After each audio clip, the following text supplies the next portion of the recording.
Namaskar and welcome to another episode of What Does This Data Say?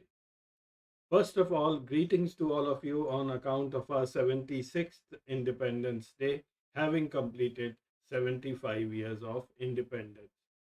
From today, we as a nation are entering the Amrit Kal. Now, if you have missed Nirmala Sitaraman's budget speech this year, this term has been devised by none other than our Prime Minister, Mr. Narendra Modi. According to him, a period of 25 years starting today, India is going to become self reliant. We are going to manufacture everything from a needle to an aircraft.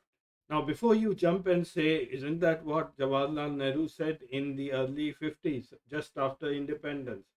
Well, the catch here is that the Atmanirbhar Bharat of Jawaharlal Nehru and the Atmanirbhar Bharat of Mr. Narendra Modi are entirely two different things. I'll talk about that some other day. So let's get on with today's episode. Before I start, the usual request, if you think the episode is good, please press the like button, share this episode with others, and do subscribe to the channel on which you are watching it. And I always look forward to your comments. As you are most probably aware, there are 11 states which will go to polls before the next general election of 2024. In these 11 states, in 5 states, BJP is in power. Actually, it is only in power in 3 states because in the remaining two, Karnataka and Madhya Pradesh, they did not win the state assembly election. It's much later, through a overt or a covert operation, they regained power. The fate of 1,333 MLAs will be decided in these elections. Now, this constitutes roughly one third of the total MLA strength in the country. So, for all the political parties, these elections are going to be extremely important. The opening batsman in this round of elections is going to be Himachal Pradesh, the elections for which is due in November this year. In the last election, BJP had 45 seats and the Congress 23 in a total of 68 seats. That was quite a majority for the ruling BJP. However, 2022 is going to be very different from 2017. Today, the BJP stands a much weaker party. Its allies has deserted them, and the Aam Aadmi Party is grabbing space in the northern states.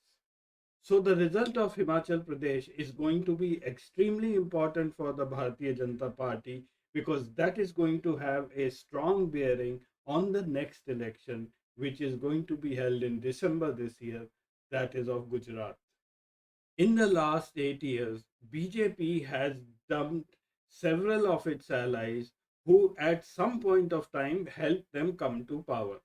There is this episode from Shekhar Gupta of ThePrint titled How BJP Lost or Dumped 19 Allies Since 2014. I'm not going to read the names of all the 19 politicians. Some of them you are well aware of, like Sukhbir Badal, Nitish Kumar more recently, Uddhav Thackeray, Bhajan Lal Vaiko, and some of them you may not even have heard of. Further, you have Jitan Ram Majhi and Upendra Kushwaha from Bihar, Om Prakash Rajbhat from Uttar Pradesh, Pawan Kalyan from Andhra, and many more who were used at some point of time and then forgotten by the BJP. These are Shekhar Gupta's list of 19, but I think he has forgotten a few more according to me. The BJP has been talking so much about the significance of August 5th, the Kala Divas, the Kala Jadoo, and the foundation stone laying of the Ayodhya Ram Temple. But August 5th, 3 years ago, another thing had happened that was the abrogation of Article 370. And the chief minister at that time, Mehbooba Mufti, was a coalition partner of the Bhartiya Janata Party. She has since then been put in jail. The second one in my list is Chirag Paswan, son of Ram Vilas Paswan. Now, he was used by the BJP in the last election, thinking that he would be able to cut the votes of Nitish Kumar and dislodge him. That didn't happen, and of late, Nitish Kumar has outsmarted the Bhartiya Janata Party itself. And where does it leave Chirag Paswan? Nowhere. Last one, Eknath Shinde. Now, no one is giving him an iota of a chance. There are already chinks in the armor, and this government can fall any day. And once the government falls, where is he going to go? Probably it will be another case of Ghar Wapsi.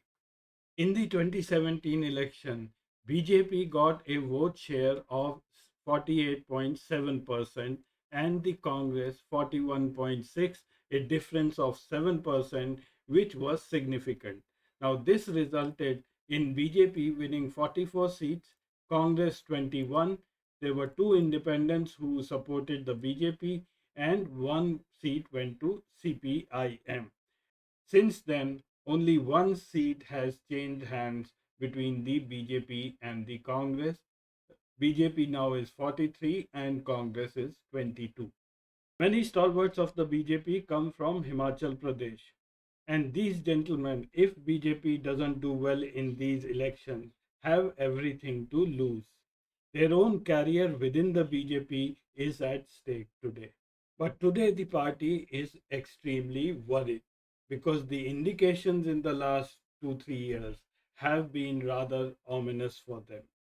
A major upset came last year when the Congress party wrested the Mandi parliamentary seat from the BJP. In 2019, this seat was won by the BJP candidate Ram Swarup Sharma by a huge margin of 68% votes. In the by-election in 2021, Pratibha Singh of the Congress just scraped through by 1% votes, which means that the swing in favor of Congress was more than 70%. At the same time, in October 2021, by-elections for three assembly seats were held simultaneously.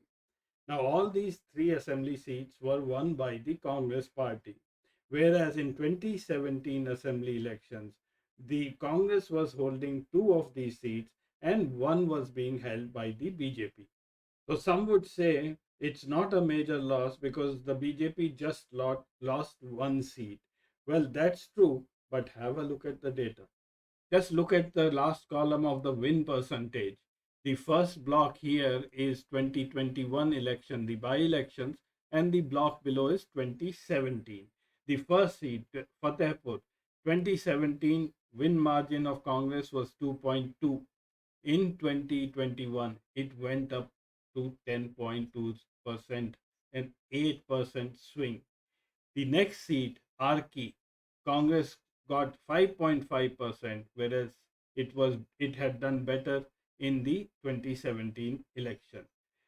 The last one, Jubbal Kodkai, Congress, the BJP at that time had won this seat by a margin of 1.9%. This time, the Congress got 11.2, a swing of more than 10%. In fact, in this constituency, the BJP was relegated to the third position, and the number of votes it got were only 2,644. Now, this is not good news for BJP at all, because if you are talking of swings of 8 to 10%, then the number of seats which the BJP is likely to get will be less than 10 seats. Local municipal elections in any states can be very deceptive, and one should not extrapolate the results to an assembly election or a parliamentary election. In March 2021, election for four municipal corporations were held: Mandi, Dharmsala, Palanpur, and Solan. Out of these, two were won by the BJP and two by the Congress. If you take the aggregate of these four wards, the total number of seats is 64.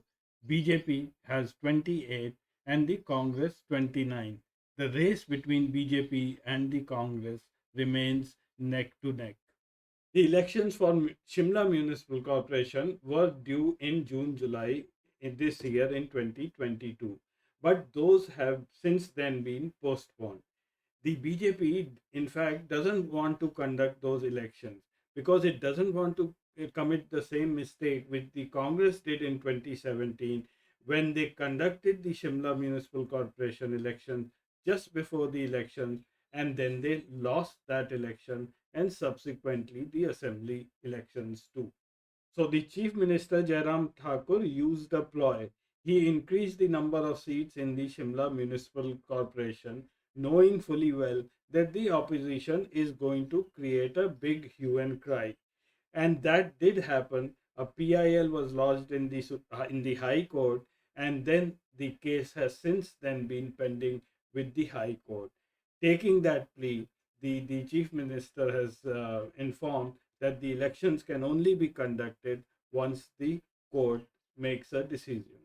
Now, in the meantime, Jairam Thakur is using this opportunity to throw away a few reveries, as Mr. Modi calls it. To beat the anti incumbency, he has passed a law that gives property rights to slum dwellers. He has reduced power tariffs and he has increased the pay of government employees. And as if these troubles were not enough, there is an internal tussle which has started that who will be the chief minister. Though the BJP has announced that Jairam Thakur will lead the BJP in the next election, but they have still not committed who will be the chief minister. And if media reports are to be believed, there is Anurag Thakur who is standing outside wanting to jump into the chief minister's seat. Another political event that is going to make a huge difference this time is the emergence of the Aam Aadmi Party in Himachal Pradesh. Now, Aam Aadmi Party has already declared that it's going to contest on all the 68 seats. So, what earlier used to be a straight contest between the BJP and the Congress, this time around, it is most likely going to be a triangular contest. And if you were to believe the ground reports, Aam Aadmi Party has suddenly become very active in Himachal. In fact, they are going door to door and campaigning for the next election already. This has put BJP and Congress on the defensive, and many faces are looking worried. None of the three can come together and form a coalition government. So, a hung assembly in Himachal Pradesh remains a strong possibility.